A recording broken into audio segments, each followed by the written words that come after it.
नमो विष्णुपादाय कृष्णपृष्ठाय भूतले श्रीमते भक्तिवेदान्त स्वामिनिति नामिने।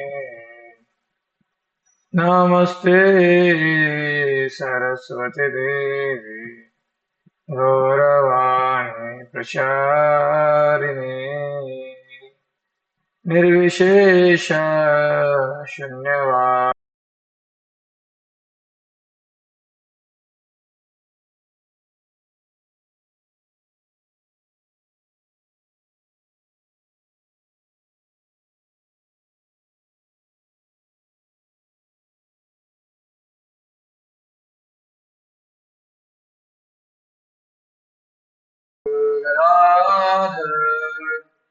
श्रीवासादि गौरभक्तवृन्द जय श्री कृष्ण चैतन्य प्रभु नित्यानंद श्री अद्वैत गदाधर श्रीवासादि गौरभक्तवृन्द हरे कृष्णा कृष्णा कृष्णा हरे हरे हरे राम राम राम हरे हरे हरे कृष्णा कृष्णा कृष्णा हरे हरे हरे राम राम राम हरे हरे हरे कृष्णा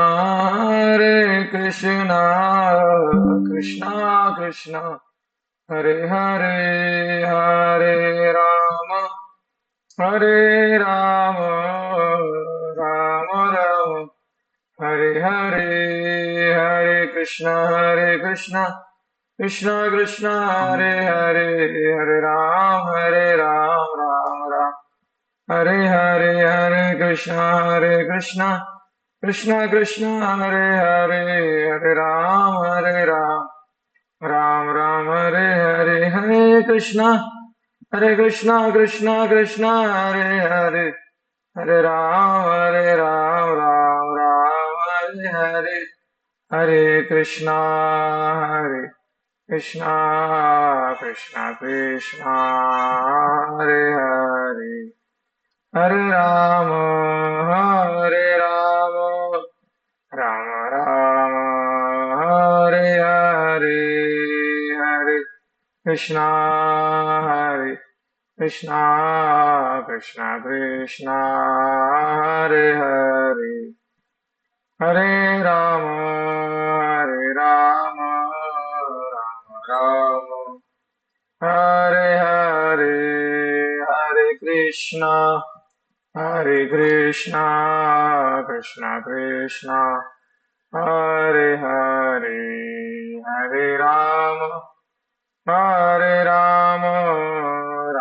राम हरे हरे जय राधा गोपीनाथ राधे जय गौरनिताय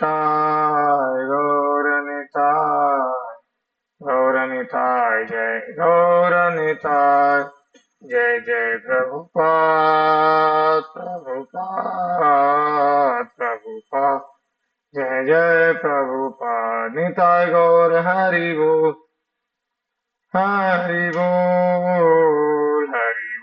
निताय गौर हरि बोल निताय गौर प्रेमानंदे हरि हरि बोल। ओम नमो भगवते वासुदेवाय ओम नमो भगवते वासुदेवाय ओम नमो भगवते वासुदेवाय नारायणं नमस्कृत्यं नरं चैव नरोत्तमं देवीं सरस्वतीं व्यासं ततो जयमुदीरये नष्टप्रायेषु भद्रेषु नित्यं भागवत सेवया भगवति उत्तमश्लोके भक्तिर्भवति नैष्टिकी कृष्णाय वासुदेवाय देवकीनन्दनाय च नन्दगोपकुमाराय गोविन्दाय नमो नमः। नमः पङ्कजनाभाय नमः पङ्कजमालिने नमः पङ्कजनेत्राय नमस्ते पङ्कजाङ्घ्रये। स्वस्ति विश्वस्य खलः प्रसीदताम् ध्यायन्तु भूतानि शिवं मिथो धिया मनस्य भद्रं भजता ददोक्षजे आविश्यतां नो मतिरप्यहेतुकी। हरे कृष्णा। तो हम श्रीमद् भागवतम प्रथम स्कंद अध्याय 8 श्लोक संख्या 28 से पढ़ रहे हैं। तो अब तक हम देखते आए हैं कुंती महारानी की प्रार्थनाओं में। कुंती महारानी पिछले श्लोक में बता रही थी कि अमो अकिंचन वित्ताय निवृत्त गुणरुत्तये आत्मा रामाय शांताय कैवल्यपतये नमः। तो अकिंचन वित्त कहा गया है भगवान को। तो अकिंचन वित्त क्यों कहा है भगवान को? कौन बताएगा? कुछ फर्क नहीं किसी को। अकिंचन वित्त कहा है भगवान को। पिछली बार चर्चा कर रहे थे हम। सुंदर नारायण प्रभु बताना चाह रहे हैं, शायद ऐसा लग रहा है। हाँ, हरे कृष्ण प्रभु जी, दरबार प्रणाम। बताइए। हरे कृष्ण।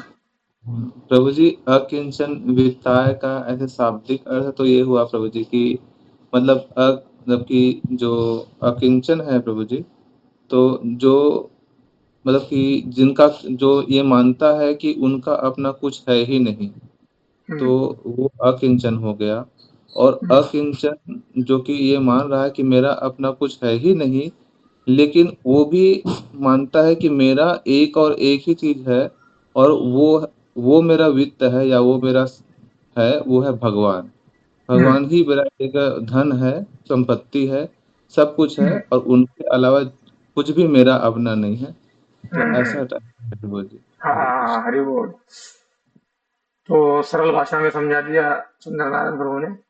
तो धन मानता है जो भक्त है, अपना कुछ है ऐसा नहीं मानता है, लेकिन भगवान मेरे है ऐसा मानता है वो।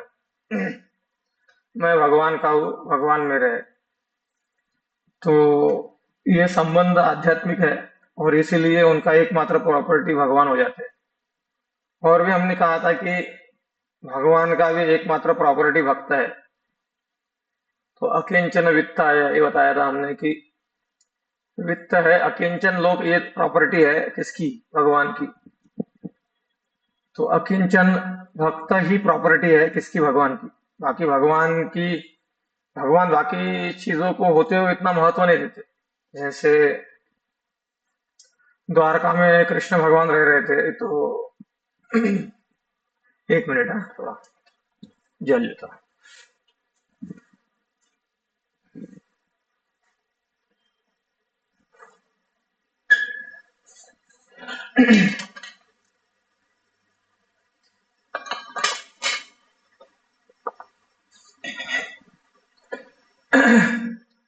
द्वारका में भगवान कृष्ण भगवान रह रहे थे, तो उनके लिए वो सबकी सेवा रह रहे थे। लेकिन उन्होंने, जब सुदामा जी आए, तो उनका अपने अश्रु जल के द्वारा उनके चरण प्रक्षालन किए, चरण धोए। तो उनके लिए वो बहुत महत्वपूर्ण है। आजकल संसार में आंसू कहाँ किसके लिए बहाए जाते हैं? पैसे के लिए बहाए जाते हैं ना। पैसे के लिए सब कुछ किया जाता है। तो भगवान आंसू किसके लिए बहाते हैं? भक्तों के लिए। तो सबसे ज्यादा महत्वपूर्ण हमारे लिए जो है वही वित्त है हमारा। हमारी प्रॉपर्टी मतलब सबसे ज्यादा एक कीमती चीज जो होती है, वो हम तिजोरी में भर के रखते हैं ना, और वो चाबी संभाल के रखते हैं, सबको नहीं देते वो।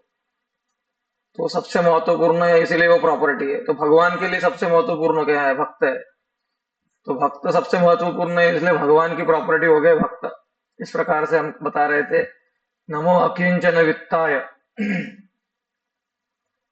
निवृत्त गुणरुत्तये आत्मा रामाय शांताय। तो भगवान अनासक्त है, आत्माराम है। आत्माराम का अर्थ ये होता है कि जिनको किसी की जरूरत नहीं है। तो भगवान ऐसे भी है, भगवान को बहुत जरूरत है अपने अकिंचन भक्तों की। वो पूरा खाने पीने के लेकर सोने तक सब पूरा अपने भक्ति के ऊपर डिपेंड रहते हैं। यशोदा मैया खिलाएंगे नहीं तो भगवान खाएंगे नहीं, ऐसा सिस्टम है। लेकिन अगर आप बोलोगे कि वैसे प्रॉपर्टी और सब आवश्यकता के अनुसार बोलोगे तो बिल्कुल आवश्यकता नहीं भगवान को। लक्ष्मी सहस्र शत संभ्रम सेव्यमानम गोविंदमादि पुरुषम तमहम भजामि। लक्ष्मी सहस्र, हजारों लक्ष्मियां भगवान की सेवा कर रही है, तो उनको क्या कमी है। लेकिन भगवान भक्तों को चाहते हैं, भक्त भगवान को चाहते हैं, ये उनका संबंध है। तो हम आगे बढ़ते हैं अगले श्लोक में।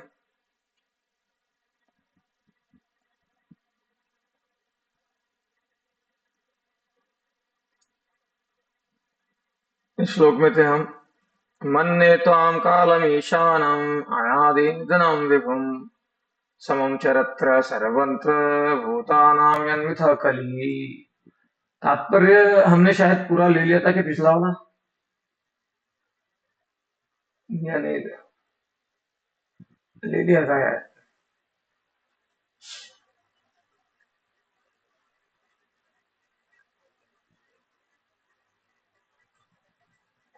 तात्पर्य हमने पूरा एक्सप्लेन नहीं किया था, तो फिर भी थोड़ा शॉर्ट में मैं उसमें जा रहा हूँ। तो यहाँ पर तात्पर्य में, पिछले तात्पर्य में प्रभुपा जी गए, भवरोग का कारण प्रकृति पर प्रभुत्व जताने की लालसा है। तो ये एक एक स्टेटमेंट प्रभुपा जी का चिंतन मनन करने वाला है। एक समझो, एक चीज भी समझ में आ गई अपने को कि भवरोग का कारण प्रकृति पर प्रभुत्व जताने की लालसा है। तो ये इसके ऊपर मनन करोगे आप तो आपको हम पाएंगे हमारे जीवन में भी ये है, और यही हमारा दुख का कारण बना हुआ है। तो हर व्यक्ति चाहता है कि कोई वो किसी को कंट्रोल करे, तो उसका कंट्रोलिंग पावर बढ़ता जाए बढ़ता जाए। जैसे आप देखोगे कि कोई नगराध्यक्ष होता है, नगर सेवक बोलते हैं उसको। तो सामान्य व्यक्ति होता है, उसकी इच्छा होती है नगर सेवक बनने की, तो बहुत मेहनत करता है, मेहनत करता है, चुन के नहीं आता वो। फिर दूसरे बार भी ट्राई करता है, फिर चुन के नहीं आता, तीसरे बार चुन के आता है वो। तीसरी बार जब चुन के आता है तो उसको लगता है ये नगर के लोगों को ही कंट्रोल कर रहा हूं मैं, और ज्यादा लोगों को कंट्रोल करना है। तो फिर एमएलए के रेस में उतरता है वो। फिर एमएलए के रेस में उतरने के बाद में उधर भी सक्सेस नहीं होता वो जल्दी। फिर ट्राई करता है, फिर उधर सक्सेस हो जाता है। फिर 10 साल 15 साल निकल जाते हैं, फिर बोलता है एमएलए बहुत हो गया। एमएलए से क्या रहता है, एमएलए लोकल एमएलए रहता है ना, मतलब आमदार खासदार बोलते हैं उसको। तो आमदार हो गया, अभी खासदार बनने के लिए फिर उसका ट्राई चलता है। बहुत पूरे शहर के लेवल पे रहता है ना वो। पूरा मतलब जिला उसमें आ जाता है, खासदार जब बनता है व्यक्ति। तो उसके लिए ट्राई करता है, गाँव गाँव घूमता है, ये करता है, हाथ जोड़ता है, पैर पड़ता है। तो पहले हाथ जोड़ रहा है, किस लिए जोड़ता है वो, हर जगह जाके हाथ जोड़ता है, और जिसको जो चाहिए उसको वो देता है। मतलब शराबियों को शराब, जरूरतमंदों को पैसा, फोकट में बांटता है पैसा।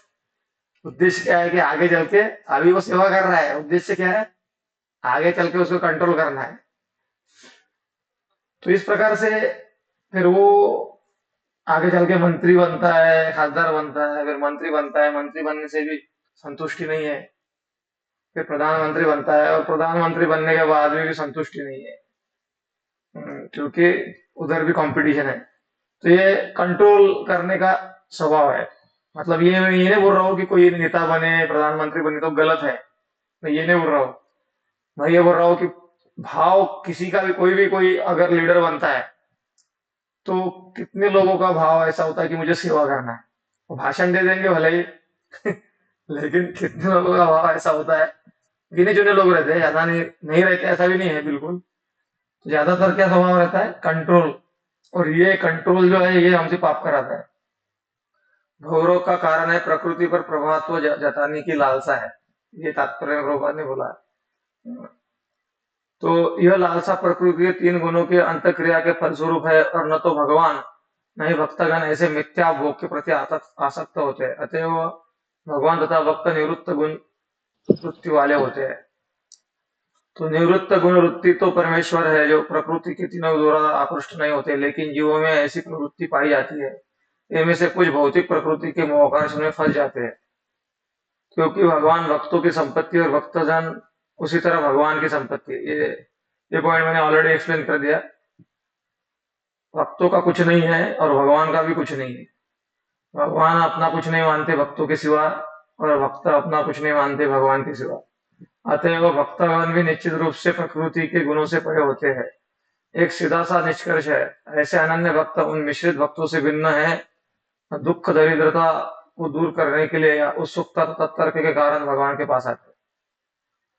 अनन्य भक्त भगवान का एक दूसरे से सीधे हुए संबंध होता है, लेकिन अन्यों के लिए भगवान के पास लेन देन नहीं होती। अतः वे आत्माराम आत्मतुष्ट कहलाते हैं। तो यहाँ पे बता रहे हैं कि अनन्य भक्त भगवान से संबंधित होते हैं, मतलब उनसे संबंध मानते हैं।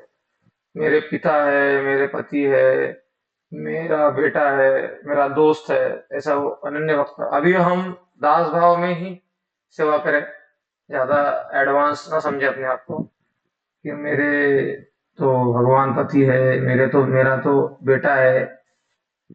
अगर होगा कोई पूर्व जन्म से लेके आया हो, भक्ति लेके आया होगा तो ठीक है, होता है, कुछ कुछ गिने चुने लोग रहते हैं। लेकिन नॉर्मली हम अनर्थों से ग्रस्त जीव है, तो बद्ध है। तो पहले दास भाव से शुरू करें कि मैं भगवान का दास हूँ, जीव मेरा स्वरूप है, कृष्णेरा नित्य दास, मैं जीव भगवान का दास हूँ, ऐसी भावना को पुष्ट हमारा हो जाए। क्योंकि अभी तो हम किसके दास बने हुए हैं? इंद्रियों के दास, इच्छाओं के दास, कामनाओं के दास, विचारों के दास, इसके बने हुए हैं। तो अभी हम कम से कम भगवान ने जो बोला गीता में वो करना चालू कर दे, तो हम दास के स्वरूप में आ गए ऐसा माने जाएंगे। फिर वो भाव की बात तो थोड़ी आगे की है, वो जो वास्तविक जो भाव बोले गए, मित्रता का भाव, फिर वो भाव में सेवा कर रहे हैं हम, लेकिन वो भाव हमारा अभी जागृत नहीं हुआ, वो अभी जागृत होगा भी नहीं तुरंत। हाँ, पहले ये दास भाव हमारा देहाभिमान तो नष्ट हो जाए, बाद में वो आएगा। आत्माराम होने का कारण वो समस्त अद्वैतवादी योग के स्वामी है, जो भगवान के अस्तित्व से एकाकार हो जाना चाहते हैं। ऐसे अद्वैतवादी भगवान के व्यक्तिगत तेज के एकाकार हो जाते हैं, और जिसे लेकिन भक्त तो भगवान की दिव्य लीलाओं में प्रवेश करते हैं, जिन्हें कभी भी भौतिक नहीं मानना चाहिए। तो यहाँ प्रभुपाद जी विशेष करके, प्रभुपाद जी मौका नहीं छोड़ते, जब भी है निराकारवाद का खंडन करते हैं कि निराकारवादी क्या है, हमेशा लॉस में है। भगवान के निराकार का रूप को मानते हैं तो वो भगवत धाम नहीं जा पाते।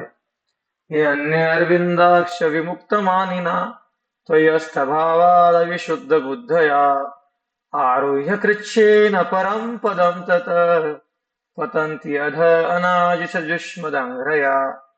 पतन्ति अध, अध मतलब जो नीचे गिर जाते हैं, तो ऊपर जाके नीचे गिर जाते हैं। कौन गिरते हैं? वो अनादित जुष्मदंघ्रया, जिन्होंने भगवान के चरण कमलों का रूप का अनादर कर दिया।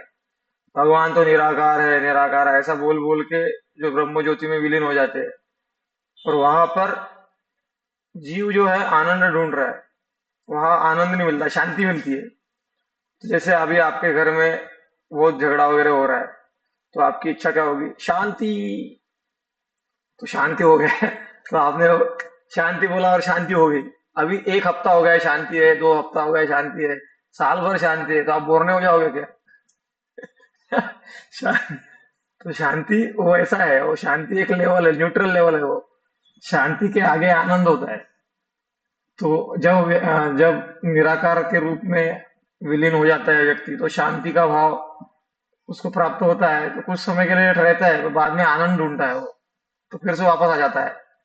तो इसीलिए ये जो मायावादी सन्यासी है ऐसे है, तो प्रभुपाद जी एक तात्पर्य में कहते हैं कि वो लोग पहले संसार से वैराग्य ले लेते हैं, हिमालय में चले जाते हैं, तपस्या करते हैं, फिर उधर बोर हो जाते हैं शांति से, तो फिर अशांति फैलाने के लिए इधर आके हॉस्पिटल खोलते हैं, चैरिटेबल इंस्टीट्यूट खोलते हैं, दवाई का बाजार खोलते हैं, दवाई बेचते हैं, लेते हैं, सब संसार में उतर जाते हैं, इसमें व्यवहार में उतर जाते हो, क्योंकि उधर शांति के लेवल से आगे आनंद है, तो वो नहीं मिला उनको। वैसा एक बार तात्पर्य में प्रभुपाद जी कह रहे, एक किताब का नाम नहीं आ रहा है, याद आ रहा है, लेकिन एक किताब में कहते हैं प्रभुपाद ऐसा तात्पर्य में, कि वास्तव में जब तक हम अ, भक्ति कर कर भगवान से संबंध स्थापित नहीं करेंगे, और एक आसक्ति मयासक्त मना, जैसे हमारे भाव जागृत कब होते हैं संसार में, जैसे आप किसी घर में प्रवेश किए और वहां पर आपको चश्मा दिखा रखा हुआ, तो चश्मा रखा हुआ देखा तो आपको लगा चश्मा है, ठीक है, लेकिन आप किसी घर में प्रवेश किए और आपको दिखा वो चश्मा और आपने पहचान लिया ये मेरे बेटे का चश्मा है, तो तुरंत आपके भाव जागृत हो जाएंगे। या कुछ भी चीज है, जैसे आप किसी घर में प्रवेश किए, फोटो लगा है उधर, फोटो देखा, ठीक है, लेकिन आप दूसरे घर में प्रवेश किए, वहां फोटो दिखा, अरे ये मेरे दादाजी का फोटो है, मैं यहाँ कैसे आ गया दादा, एक भाव जागृत हो जाएगा ना, संबंध है आपका, पिताजी का फोटो है, माँ का फोटो है, अचानक भाव जागृत हो जाएगा। भाव क्यों जागृत हो गया, कि उनसे संबंध है और उनसे आसक्ति है, तो भाव जागृत होता है। वैसे ही भगवान के लिए भाव जागृत तब होगा जब हमारा संसार के प्रति जो अज्ञानमय आसक्ति है वो कट जाएगा ना। तो इसीलिए भक्त का जो गति होता है वो अन्य साधकों का नहीं हो पाता, यही चीज उन्होंने कही थी। तो अगले श्लोक में बढ़ते हैं हम। मन्ये त्वां कालमीशानम् अनादिनिधनं विभुम् समं चरत् सर्वत्र भूतानां यन्मिथा कली। हे भगवान, मैं आपको शाश्वत समय, परम नियंता, आदि अंत से रहित तथा सर्वव्यापी मानती हूँ। आप सबों पर समान रूप से दया दिखाते हैं। जीवों में जो पारस्परिक कलह है वह सामाजिक मतभेद के कारण है। सुंदर नारायण प्रभु, तात्पर्य पढ़ी। हरे कृष्ण प्रभु जी। तात्पर्य। कुंती देवी जानती थी कि भगवान श्री कृष्ण न तो उनके भतीजे हैं और न उनके पितृकुल के सामान्य पारिवारिक सदस्य हैं। वे अच्छी तरह जानती थी कि श्री कृष्ण आदि भगवान हैं, जो परमात्मा के रूप में प्रत्येक के हृदय में वास करने वाले हैं। श्री भगवान के परमात्मा स्वरूप का अन्य नाम काल या शाश्वत समय भी है। यह काल हमारे अच्छे तथा बुरे सभी कर्मों का साक्षी है और इस प्रकार उनके द्वारा ही कर्मफल निर्धारित होते हैं। यह कहने से कोई लाभ नहीं कि पता नहीं हम क्यों दुख भोग रहे हैं। हम उन दुष्कर्मों को भूल सकते हैं जिनके कारण हमें इस समय कष्ट उठाना पड़ रहा है, लेकिन हमें यह स्मरण रखना चाहिए कि परमात्मा हमारे नित्य संगी हैं। अतएव वे भूत, वर्तमान तथा भविष्य सब कुछ जानते हैं और भगवान श्री कृष्ण का परमात्मा स्वरूप ही समस्त कर्मों तथा फलों को निर्धारित करने वाला है। अतएव वे परम नियंता भी हैं। उनकी अनुमति के बिना एक पत्ता भी नहीं हिल सकता। जीवों को उनकी योग्यता के अनुसार स्वतंत्रता दी गई है और इस स्वतंत्रता का दुरुपयोग ही दुख का कारण है। भगवत भक्त इस स्वतंत्रता का दुरुपयोग नहीं करते, अतएव वे श्री भगवान की अच्छी संतानें हैं। अन्य मनुष्य जो स्वतंत्रता का दुरुपयोग करते हैं, सनातन काल द्वारा कष्ट को प्राप्त होते हैं। काल ही बद्ध जीवों को सुख तथा दुख दोनों प्रदान करता है। यह सब काल पूर्व निर्धारित है। जिस प्रकार हमारे न चाहने पर भी दुख आ जाते हैं, उसी प्रकार बिना मांगे सुख भी मिल सकता है, क्योंकि सुख दुख काल द्वारा पूर्व निर्धारित होते हैं। अतएव श्री भगवान का न तो कोई मित्र है न शत्रु। प्रत्येक व्यक्ति अपने ही भाग्य फल का सुख या दुख भोग रहा है। यह भाग्य जीवों द्वारा सामाजिक संघर्ष करते हुए निर्मित होता है। यहाँ प्रत्येक व्यक्ति प्रकृति पर प्रभुत्व जताना चाहता है। अतएव प्रत्येक व्यक्ति श्री भगवान की अध्यक्षता में अपना भाग्य बनाता है। चूंकि श्री भगवान सर्वव्यापी है, अतएव वे हर एक के कर्मों को देख सकता है। और चूंकि श्री भगवान का कोई आदि या अंत नहीं है, अतएव वे शाश्वत समय अर्थात काल भी कहलाते हैं। हरे कृष्ण हम्म, प्रभु जी। हरे कृष्णा। तो बताइए आपको कुछ सार रूप में बताइए। हाँ प्रभु जी। प्रभु जी, इसमें तो सारा लाइन है, लेकिन इसमें एक शब्द पे बहुत ज्यादा फोर्स दिया गया प्रभु जी, फोकस दिया गया। जैसे काल के विषय में कि भगवान काल है, भगवान का एक और नाम काल बताया गया। काल का मतलब जैसे यहाँ पे शाश्वत समय को बताया गया, और उसी हम्म। काल को साक्षी रूप में बताया गया प्रभु जी, कि हम भूल जाते हैं कि हमने कब, कहाँ, कैसे, क्या किया था। लेकिन चूंकि काल हमेशा से है और हमेशा तक रहता है, तो वही भगवान पूरा हमारे जो भी अभी जो समय हमारा चल रहा होता है, सुख या दुख जैसा भी समय चल रहा होता है, वो हमारे पूर्व कर्म के ही मतलब एक तरह से परिणाम है प्रभु जी। ऐसा बताने की कोशिश कर हाँ। रहे हैं। हरे कृष्ण। हाँ। ठीक। तो एक सेकंड, थोड़ा दरवाजा खोल रहा हूँ मैं। तो हाँ, तो यहाँ पर विश्वनाथ चक्रवर्ती ठाकुर कह रहे हैं कि विश्वनाथ चक्रवर्ती ठाकुर कहते हैं कि जो भक्तों का अपराध करता है उसको भगवान दंड प्रदान करते हैं। काल के रूप में। जैसे जैसा करेगा, सिंपल भाषा में इस श्लोक का तात्पर्य जो भी प्रभुपाद जी ने दिया है, सिंपल तात्पर्य ये सार रूप में यही है कि जो जैसा करेगा वो वैसा भरेगा। तो और वो कैसे भरता है, तो तात्पर्य एक्चुअली हर चीज प्रभुपाद जी ने शब्द जो लिखा है स्टेटमेंट्स उसको मतलब चर्चा करके मतलब समझ सकते हैं, क्योंकि हमारा कंप्लेंट यही रहता है जो प्रभुपाद जी ने बोला है हर बार, कि हमारे जीवन में दुख क्यों आ रहा है, तो उसका अच्छे से विश्लेषण किया है तात्पर्य में प्रभुपाद ने। जैसे शुरुआत से समझते हैं, तो कुंती महारानी क्या कर रही है लेकिन अनुवाद में, हे भगवान, आपको शाश्वत समय, परम नियंता, आदि अंत से रहित तथा सर्वव्यापी मानती हूँ। आप सबों पर समान रूप से दया दिखाते हैं। जो पारस्परिक कलह है वो सामाजिक मतभेद के कारण है। तो ये क्यों, ये अनुवाद जो है, अनुवाद में छुपा हुआ है वक्त का क्लैरिटी। भक्त को पता है जो झगड़े रगड़े हो रहे हैं इसमें भगवान का कोई दोष नहीं है, क्योंकि भगवान तो सबके प्रति दया दिखाते हैं। सब मम प्रिय सब मम उपजाई, ऐसा कहा जाता है कि सब सब कुछ मेरे प्रिय है। गीता में भगवान कहते हैं, समोहम सर्वभूतेषु न मे द्वेष्यस्ति न प्रियः, ये भजन्ति तु मां भक्त्या मयि ते तेषु चाप्यहम्। समोहम सर्वभूतेषु, सभी जीव भूतों के प्रति मैं समान सम हूँ, ऐसे भगवान कहते हैं। तो फिर भेद क्यों दिखाई देता है, तो इसका आश्चर्य से विश्लेषण तात्पर्य में प्रभुपाद जी ने किया है। तो कुंती महारानी को कैसे पता चल गया, भक्ति के कारण। भक्ति के कारण वो समझ रही है कि दुख जो आते हैं अपने कर्मों के कारण आते हैं, और भगवान क्या है, समान रूप से दया दिखाने वाले हैं। लेकिन जो कलह है वो सामाजिक मतभेद के कारण है, मतलब अपने देहात्म बुद्धि के कारण है। तो इसका विश्लेषण तात्पर्य में प्रभुपाद ने किया है, इसको हाईलाइट किया है कुछ पॉइंट्स को मैंने। भगवान के परमात्मा स्वरूप का अन्य नाम काल शाश्वत समय भी है। यह काल हमारे सारे अच्छे तथा बुरे दोनों प्रकार के कर्मों का साक्षी है, और इस प्रकार उनके द्वारा ही कर्म फल निर्धारित होते हैं। तो भगवान काल है, यह हम भूल जाते हैं। हम काफी बार क्या करते हैं, समय का दुरुपयोग करते हैं।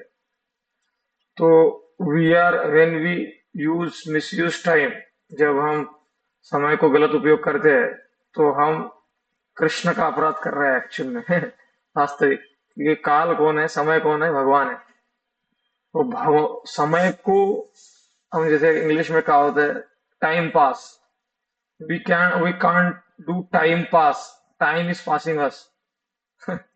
जैसे आप बोले, 1 साल टाइम पास किया, 2 साल टाइम पास किया, 3 साल टाइम पास किया, तो इसमें टाइम पास में आपका कुछ हानि नहीं हो रहा है क्या? आपका टाइम पास पास करते करते आप बूढ़े हो जाओगे। आप बूढ़े होंगे कि नहीं वो भी गारंटी नहीं है। तो टाइम पास, तो we are not doing time pass, मतलब हम टाइम पास नहीं कर रहे, टाइम इज पासिंग अस। मतलब जाओ अभी निकल जाओ, और एक टाइम ऐसा आएगा तो हम बोलेंगे थोड़ा टाइम दो, अभी भजन रह गया, बाकी ये रह गया जो करना था, प्रवचन बहुत सुना था, लेकिन जब माला कभी पकड़ा ही नहीं मैंने।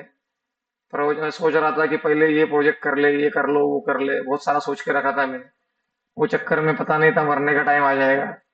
तो excuse me Yamraj, excuse me यमदूत, थोड़ा रुक जाइए, थोड़ा भजन करता हूँ, फिर आप बाद में आ जाना। ऐसा तो नहीं होता, नहीं। अपने अनुसार काल नहीं करता है कार्य। काल कौन है? भगवान है। और हमको ऑलरेडी टाइम दे दिया गया है। अभी उसको अगर हम रिस्पेक्ट नहीं करते तो फिर हमारी दुर्गति का कारण हम खुद बनते हैं। तो वही चीजों को प्रभुपाद जी ने तात्पर्य में क्लैरिटी से समझा है कि यह कहने के कोई लाभ नहीं है कि पता नहीं हम क्यों दुख भोग रहे हैं। तो प्रभुपाद उत्तर दे रहे हैं उसका। हम उन दुश्मनों को भूल सकते हैं जिसके कारण हमें इस समय कष्ट उठाना पड़ रहा है, लेकिन हमें यह स्मरण रखना चाहिए कि परमात्मा हमारे नित्य संगी है, अतः भूत वर्तमान तथा भविष्य सब कुछ जानते हैं। तो ये सोचो आप, अभी काफी बार हमारा भक्ति करने वालों का ये कंप्लेंट रहता है कि हम तो अच्छे कर रहे हैं, हम अच्छा कर रहे हैं, दान पुण्य कर रहे हैं, हम किसी का बुरा नहीं कर रहे हैं। वैसे आज अच्छा कर रहे हो ना, वो आज कर रहे हो वो भी दुर्लभ है वैसे तो। लेकिन आज अच्छा कर रहे हो, लेकिन पुराना तुमने क्या किया, वो प्रभुपाद जी ने क्लियरली बोला कि तुम भूल सकते हो तुमने क्या किया, लेकिन हम उन दुश्मनों को भूल सकते हैं जिसके कारण हमें इस समय कष्ट पड़ रहा है। लेकिन भगवान को क्या पता है? भगवान को भूत भी पता है, वर्तमान भी पता है, भविष्य भी पता है। हम बोलते हैं कि हमारी कोई गलती नहीं है, हमारी कोई गलती नहीं है, आपके छोटे बुद्धि के अनुसार बोल रहे हैं आप। लेकिन काल जैसे हजारों गायें हैं, हजारों गायों में बछड़े को छोड़ दो आप, वो बराबर अपनी माँ को ढूंढ लेता है। ये भागवतम में उदाहरण दिया गया है। भैंस के बच्चे को छोड़ोगे तो वो पहचान नहीं पाएगा वो, लेकिन गाय का बच्चा जो होता है बछड़ा जो होता है वो बराबर पहचान लेता है, तो इसीलिए उसका उदाहरण दिया है भागवतम में। जैसे हजारों गायों में बछड़ा, गाय एक जैसे दिख रहे हैं, जैसे गिर गाय वगैरह रहती है ना, झुंड का झुंड देखो आप, वो पूरी गाय एक जैसी दिखती है वो। लेकिन उस गायों में बछड़ा अपनी माँ को बराबर ढूंढ लेता है। इसी प्रकार से हजारों लोग चल रहे हैं रास्ते से, हजारों में से एक का एक्सीडेंट होता है बराबर। ऐसा क्यों होता है? उसका ही क्यों हो गया? अरे हजारों फ्लाइटें उड़ रही है, एक ही फ्लाइट का एक्सीडेंट होता है, उसी में टेक्निकल प्रॉब्लम आता है। ऐसा क्यों होता है? कि जो आप बोलोगे कि सबके कर्म मैच हो गए थे, तो एक इफेक्ट होता है, अमोघ लीला प्रभु ने बताया था, उसको मास कर्म बोलते हैं।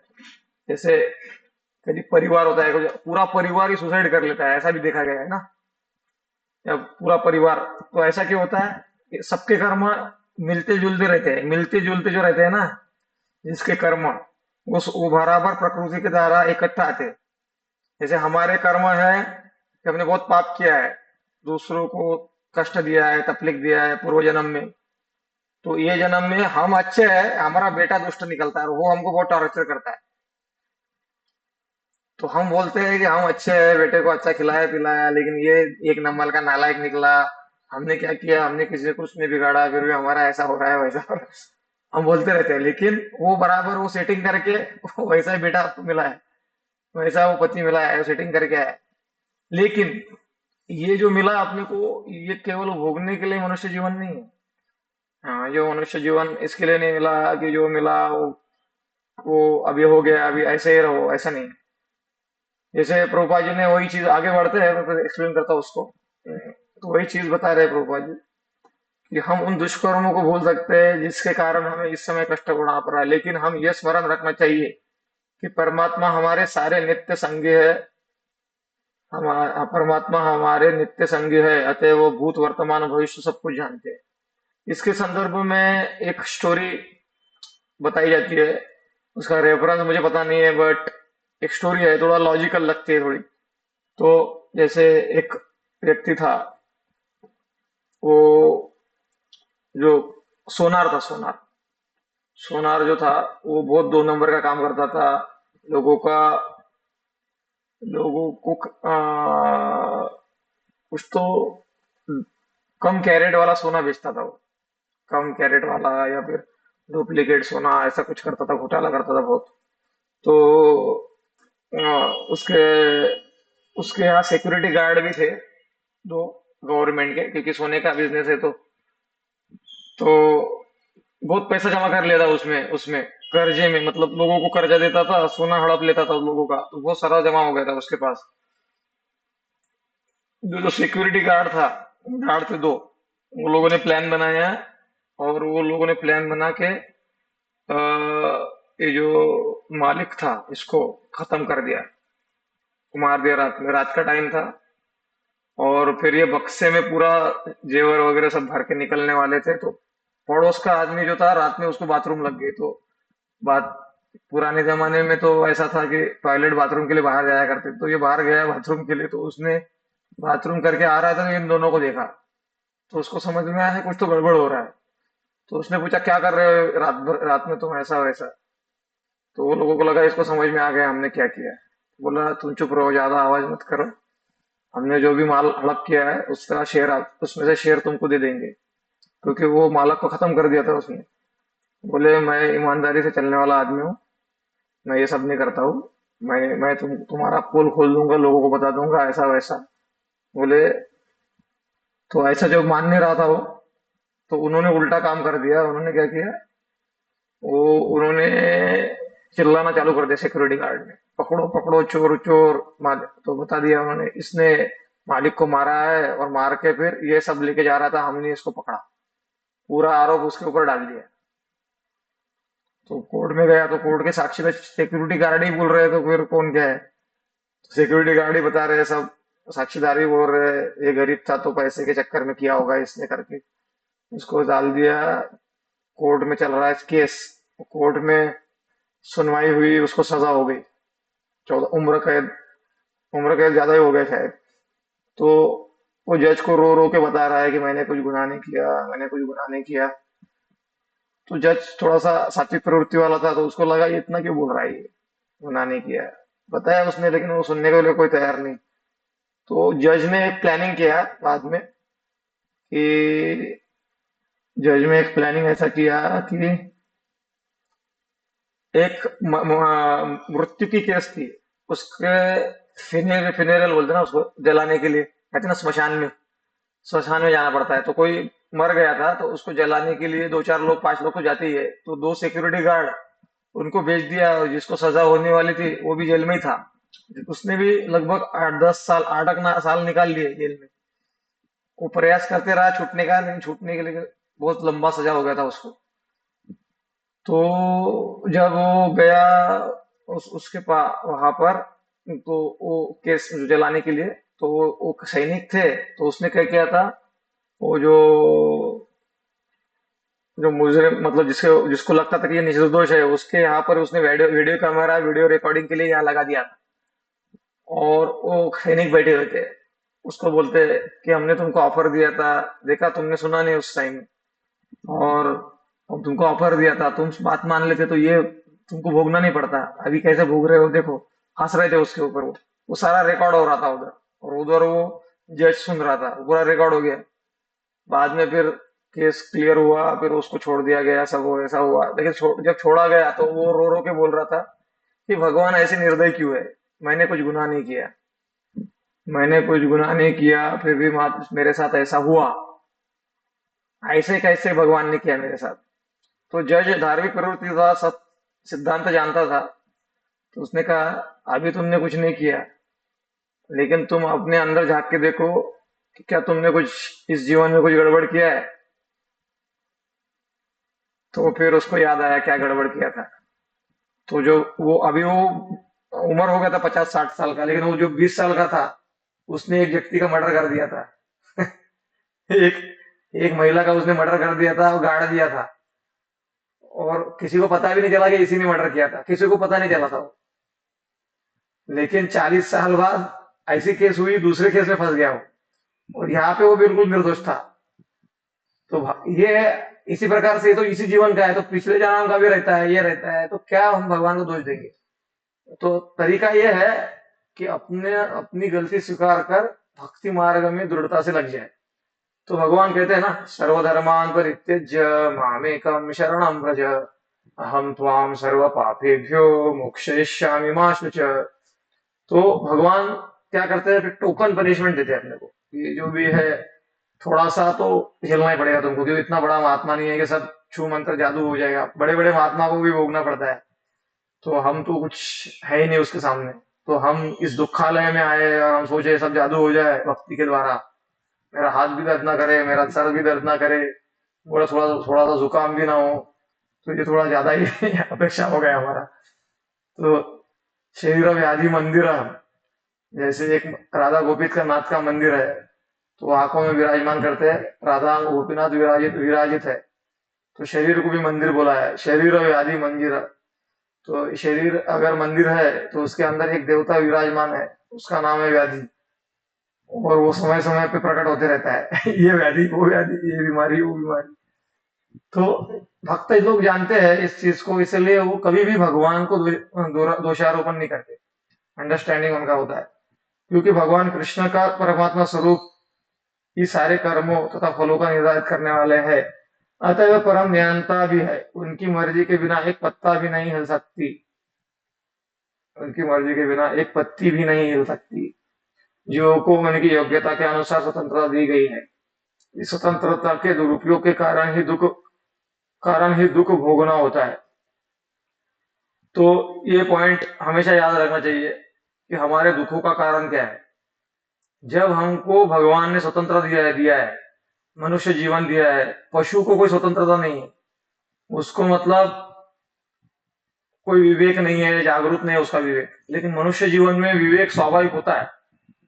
लेकिन हम मनुष्य जीवन प्राप्त होके भी अगर पशु के जैसा जीवन जीने का स्वतंत्रता चॉइस कर रहे हैं हमारा, तो ये जो स्वतंत्रता का दुरुपयोग है हमारा, जैसे माता पिता ने हमारे हाथ में मोबाइल दे दिया, तो उसके द्वारा हम कंप्यूटर कोर्स सीख सकते हैं, मैथमेटिक्स सीख सकते हैं, कुछ अच्छे आध्यात्मिक प्रवचन सुन के और हमारे आत्मोन्नति कर सकते हैं।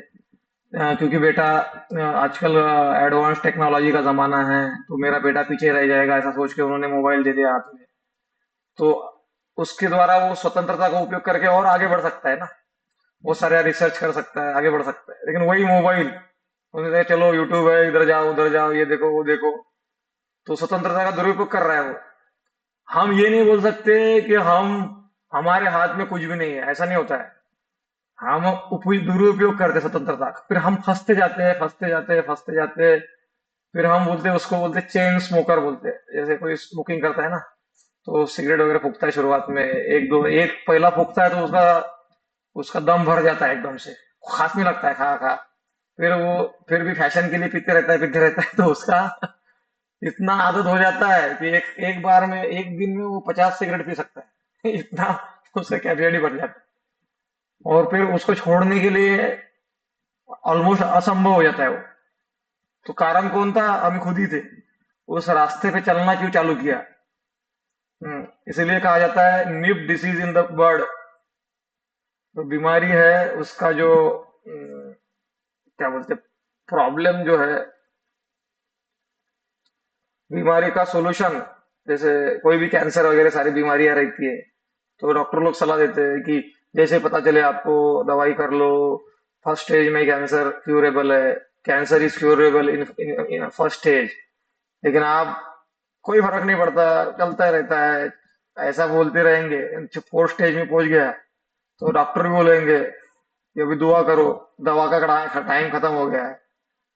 तो इसी प्रकार से स्वतंत्रता का जितना हम दुरुपयोग करते जाएंगे, करते जाएंगे, करते जाएंगे, उतना हम बनते जाएंगे, बनते जाएंगे, बनते जाएंगे। फिर असंभव तो नहीं है, लेकिन भक्ति करना भी बहुत मुश्किल हो जाता है। हाँ, जितना हम इसलिए बोल रहे थे ना प्रभुपा जी, यही तो डायलॉग है ना, we cannot teach old dog new tricks. पुराने कुत्ते को नए नए शेक हैंड देना, ये सीधा जंप मारना, टॉमी जंप वगैरह सारे वो प्रैक्टिस, वो पुराने कुत्ते को नहीं सिखा सकते। वो बैठने का आदत उसको लग गया है, टॉमी जीवन भर बैठा ही रहा है एक जगह, कुछ किया ही नहीं उसने। तो अभी वो क्या करेगा, कुछ नहीं करेगा, उसको इंद्रियों को पूरा आदत वही लग गया है। इसी प्रकार से अगर हमने स्वतंत्रता का दुरुपयोग कर लिया, कर लिया, कर लिया, तो उसके बाद में उस व्यक्ति को ट्रेन कर पाना असंभव तो नहीं है, लेकिन बहुत मुश्किल हो जाता है। बहुत ही कुछ, क्या बोलते हैं, 100 सोनार की और एक लोहार की वाला हो गया। भगवान हथौड़ा चलाएंगे एकदम से। बहुत कुछ कठिन परिस्थिति आ जाएंगी, सोचने पे हम मजबूर हो जाएंगे। तो शायद होता है, लेकिन अदरवाइज जन्म, जैसे कुंती महारानी कह रहे हैं, जन्म ऐश्वर्य श्रुत श्री भी येदमान मद पुमान, मद रहता है। शायद ठीक है, गुरु गौरांग को भी याद नहीं किया था हमने, ऐसा लग रहा है। मैं एक्सप्लेनेशन चालू किया, गुरु गौरांग फिर भी गुरु जी को याद करते। याद तो रहता ही है शुरुआत में ही, लेकिन वो बता एक्सप्लेनेशन की इसमें बोल गया, ओम अज्ञानतिमिरन्धस्य ज्ञानांजन शलाकया चक्षुरुन्मिलितं येन तस्मै श्री गुरवे नमः। तो गुरुजनों के कृपा से ही हम जो भी समझ पा रहे हैं इस चीज का, उनके कृपा से ही समझ रहे हैं। तो यहाँ पर प्रभुपाद जी तात्पर्य में बता रहे हैं कि अ, अतएव भगवान की अच्छी संतानें हैं। अतएव वे भगवान की अच्छी संतानें हैं। अन्य लोग जो स्वतंत्रता का दुरुपयोग करते हैं, वो सनातन काल द्वारा नष्ट कष्ट को प्राप्त होते हैं। तो आप बोलोगे, अभी मैं इसको रिलेवेंट अपने इसमें भी दिखा सकता हूँ, बोल सकता हूँ। हालांकि इसको किसी को जज करने के लिए नहीं है, कि जैसे अभी आप, हमारा क्लास चल रहा है, अभी ये क्लास में भी हम स्वतंत्रता का उपयोग और दुरुपयोग कर सकते हैं। मतलब हम ठंडी वक्ती, ठंडी मतलब नो वक्ती, ठंडी वक्ती, नॉर्मल वक्ती, इंटेंस वक्ती, इसमें अलग अलग चॉइस है। जैसे अभी देखिए, कुछ लोगों ने इसमें ज्वाइन ही नहीं किया, तो उनको भक्ति नो भक्ति। कुछ लोगों ने ज्वाइन किया, वीडियो ऑफ है, तो सो रहे हैं, तो क्या कर रहे हैं, खा रहे हैं, इससे दूसरे से बात कर रहे हैं, थोड़ा थोड़ा इधर भी देख ले रहे हैं, वो हो रहा है। वो ठंडी भक्ति। फिर थोड़ा ल्यूकवार्म वाली, थोड़ी कोमट ल्यूकवार्म वाली भक्ति।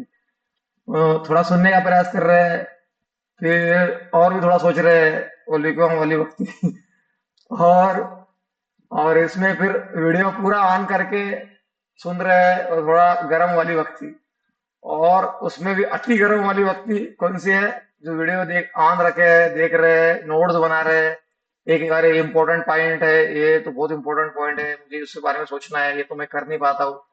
ये हो गई स्ट्रांग भक्ति। तो अभी काफी बार क्या होता है कि शुरुआत में हम सब चला लेते हैं, लेकिन जब हम भक्त समुदाय में आते हैं, तो हर एक व्यक्ति का अपना अपना रोल है। जैसे जैसे अभी दो चार लोगों ने वीडियो ऑन रखे है, दो चार लोगों ने वीडियो ऑफ रखे है। तो इससे क्या होता है, जैसे श्रीमान आनंद वृंदावन प्रभु मुंबई के है, उस प्रचारक के ऊपर भी निर्भर करता है, तो कोई प्रॉब्लम नहीं है, लेकिन मुंबई के है। तो उनकी पॉलिसी है कि वो जब भी प्रवचन देते हैं, तो जिसका वीडियो ऑन रहेगा उसको ज्वाइन करने देते हैं, और जिसका वीडियो ऑफ रहेगा उसको रिमूव कर देते हैं। उसका कारण क्या है? उसका कारण ये है कि आपको नाम जप और जो श्रवण है, इससे महत्वपूर्ण कोई कार्य है ही नहीं। 24 घंटे घंटे आपको भगवान ने दिए हैं।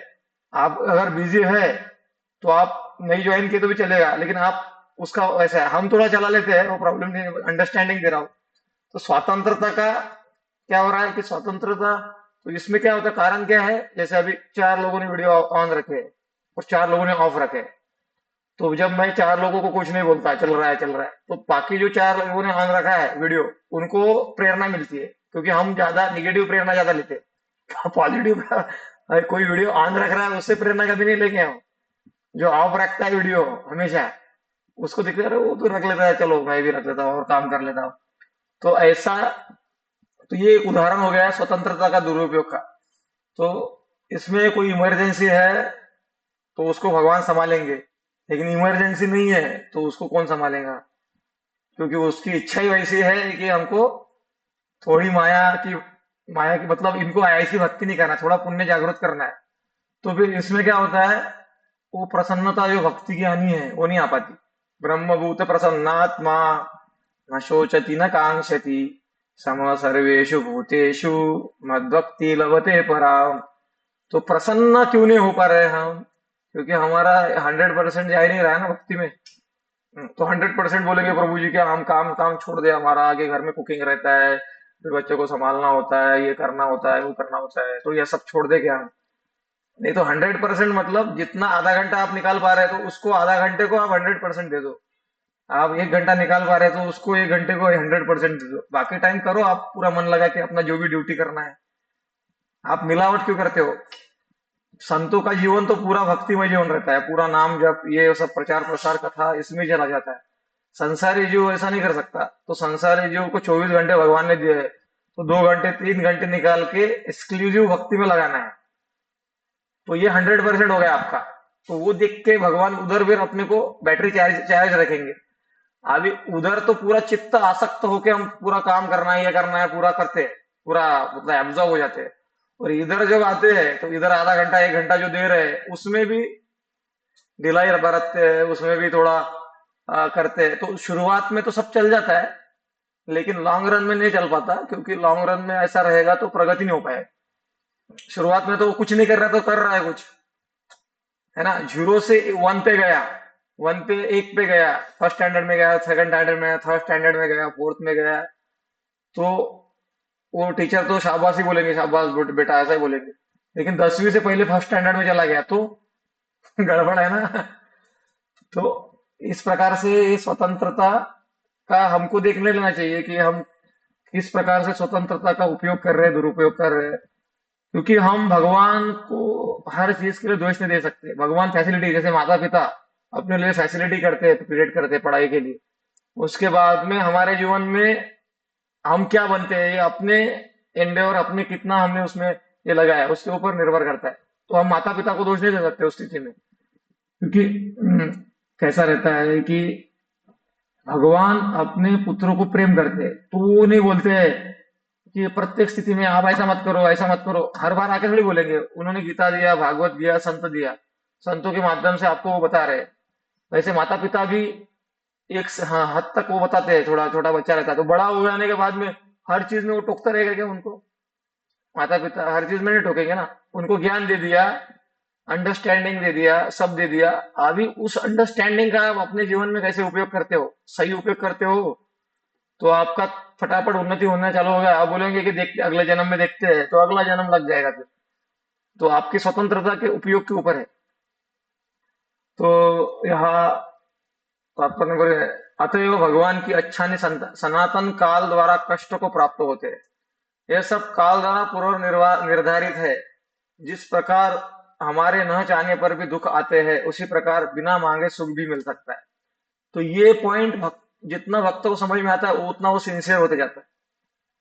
क्या है कि हम संसारी जीव जो संसार में आ सकते हैं और अपने कर्तृत्व को सब कुछ मान रहे हैं, उसके कारण क्या होता है, भक्ति में हम ढिलाई बरतते हैं। हमको लगता है हम कर रहे हैं इसलिए सब हो रहा है। हम्म, लेकिन जब हमारे भक्ति के इस सिद्धांत को हमको समझ में आ जाएगा कि कौन सा है, यह सब काल द्वारा पूर्ण है। जिस प्रकार हमें न चाहने पर भी दुख आता है, उसी प्रकार बिना मांगे सुख मिल सकता है। मतलब क्या है कि भक्त के जीवन में वो जानता है कि दैव नाम की भी कोई चीज होती है। कि ऐसा नहीं है कि ऐसा नहीं है कि मतलब अरे जब तक तुम 5 करोड़ नहीं कमा लोगे तब तक तुम सुखी नहीं हो सकते। माइंड में चला गया 5 करोड़।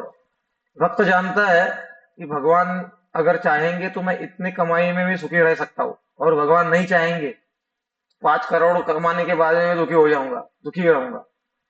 तो इसीलिए मुझे अपना कर्तव्य करते हुए ड्यूटी करना है, कमाना है, लेकिन ओवर टाइम नहीं करना है। ओवर टाइम गधे के जैसा। तो ओवर टाइम करके तुम क्या करोगे, बीमार हो जाओगे, जितना कमाया उतना हॉस्पिटल में देना है। तो राधेश्याम प्रभु के प्रवचन बता रहे थे कि now days people work very hard. सुबह से लेकर रात तक इतना, मतलब एक्स्ट्रा ओवर टाइम के बारे में बता रहे थे। वो नॉर्मल वाले नहीं, तो पैसे ज्यादा कमाने के चक्कर में वो ज्यादा सैलरी वाले पैकेज ले लेते हैं, फिर वो इतना ओवर टाइम कमाते हैं, दिन भर चेयर पे बैठे रहते हैं। तो बैठे बैठे स्पॉन्डिलाइसिस इसका इसका प्रॉब्लम चालू हो जाता है उनको, क्योंकि मूवमेंट कुछ भी नहीं है। तो फिर हॉस्पिटलाइज हो जाते हैं, और जितना कमाया ओवर टाइम से उतना पूरा ओवर टाइम वाला ना हॉस्पिटल में दे देते हैं। तो सेम ही हो जाता है ना, पूरा इक्वल ही हो जाता है वो। तो इसीलिए भक्ति का महत्व समझ के सब चीजें करनी है। और ये जानना है कि सुख के प्रयासों से सुख नहीं आता केवल। अ, जब हम धर्म से चलते हैं, धर्म धर्म रक्षति रक्षतः, तो धर्म से चलते हैं तो दुख आने वाला है तो भी सुख आ जाएगा। जैसे कुछ लोगों का कहना है कि हमारे जीवन में दुख है, पाप के कारण है, तो पुण्य करो, तो पुण्य से जो पाप कष्ट नष्ट हो जाएगा। तो ये उन लोगों की बुरा भ्रांत धारणा है कि पुण्य से पाप नष्ट नहीं होता है। पाप के कारण तुमको नरक में जाना पड़ेगा, दुख भोगना पड़ेगा, कष्ट भोगना पड़ेगा। पुण्य से तुमको स्वर्ग में जाना पड़ेगा। दोनों अलग अलग डिपार्टमेंट है। तो अगर हमारे जीवन में हमारे पूर्व पाप है और हम पुण्य कर रहे हैं, तो आने वाला जो समय में दुख आएंगे वो नष्ट नहीं होने वाले। जैसे आपने कुछ बहुत मेहनत किया, ये किया, बहुत पैसा कमाया, करोड़ों रुपए कमाया, तो ये आपकी मेहनत के कारण, अच्छा काम करने के कारण आपको मिल गया पैसा, ठीक है। लेकिन आपका पुराना पाप है, वो पुराने पाप के कारण आपको क्या हो जाएगा, कैंसर हो जाएगा या बीमारी हो जाएगी। अभी वो भोगना पड़ेगा। तो वो भोग रहे हैं और पैसे की सुविधा भी मिल रही है। तो पैसा आपने कमाया, अच्छा, उसकी सुविधा मिल रही है क्योंकि वो पुण्य था आपका, इसलिए सुविधा मिल रही है। और जो पाप था, पाप के कारण इधर अमीर होते हुए भी कैंसर जैसे बीमारियों से सड़ना पड़ रहा है। तो दोनों एक साथ साथ चल रहा है ना। तो अभी जब हम पाप पुण्य से परे भक्ति में लगते हैं और हमारा जीवन भक्तिमय बनाते हैं, तो भविष्य में आने वाला दुख भी है, अगर पाप भी है या फिर बड़ा कष्ट है, वो एक तो कट जाता है, एक तो कम हो जाता है। इसीलिए जो भक्ति करने के लिए समय निकालता है संसार में भक्त, जो सबसे ज्यादा बुद्धिमान है। इसीलिए कहा जाता है कृष्ण भक्त बड़ा चतुर। आपकी चतुराई नहीं चलेगी, आपके चतुराई द्वारा आपके पुराने पापों से आप बच नहीं सकते। लेकिन सबसे बड़ी चतुराई है भगवान का आश्रय लेना। जब भगवान का आश्रय लेते हैं तो भगवान उतने कष्ट नहीं आने देते जीवन में। और और आए भी कष्ट तो सहने की सामर्थ्य देते हैं। तो ये सारा पॉइंट्स प्रभुपाद जी ने इस तात्पर्य में कवर किए हैं। हम्म, अतएव भगवान का न तो कोई मित्र है न शत्रु। प्रत्येक व्यक्ति अपने भाग्य का फल सुख दुख को भोग रहा है। यहाँ प्रत्येक व्यक्ति प्रकृति पर प्रभुत्व जताना चाहता है, अतएव प्रत्येक व्यक्ति भगवान की अध्यक्षता में अपना भाग्य बनाता है। तो सबसे मेन चीज प्रभुपाद जी कह रहे हैं कि अपना जो एटीट्यूड है, सेवा भाव जो कम है, बॉस भाव है हमारा, क्या है, भक्ति मार्ग क्या है, दास दास दासानुदास। और संसार क्या है, बॉस बॉस बॉसानुबॉस। हर हर व्यक्ति को हम कंट्रोल करना चाहते हैं। सेवा भाव नहीं है। तो जितना हमारा सेवा भाव विकसित होगा, उतना हमारा भाग्य वैसे बनेगा। जितना हम कंट्रोल करना चाहेंगे चीजों को, तो कंट्रोलर मेंटेलिटी से पाप बनते हैं और सेवा मेंटेलिटी से तपस्या बनती है। और जब जितना तपस्या हमसे बनेगा, उतना हम जो है मुक्त होंगे संसार के इस प्रभाव से। संसार के जो प्रभाव, आंतरिक प्रभाव, बाहरी तो स्वरूप वैसे बने रहेगा। तो सार रूप में तात्पर्य में यही बताया प्रभुपाद जी ने। और किसी का कोई प्रश्न है क्या, जो मैं बता रहा था उस संदर्भ में?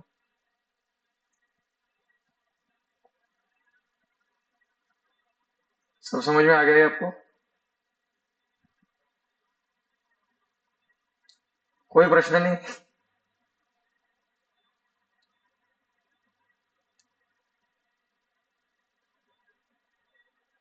ठीक है, सुनाई दे रहा है ना? ओके, हरे कृष्ण। हाँ, ठीक है, ओके। हरे कृष्णा प्रभु जी, धन्यवाद प्रणाम। दंडवत हरे कृष्णा प्रणाम। हरे दंड हरे कृष्णा। हरे कृष्णा प्रभु जी दंड दंडवत प्रणाम।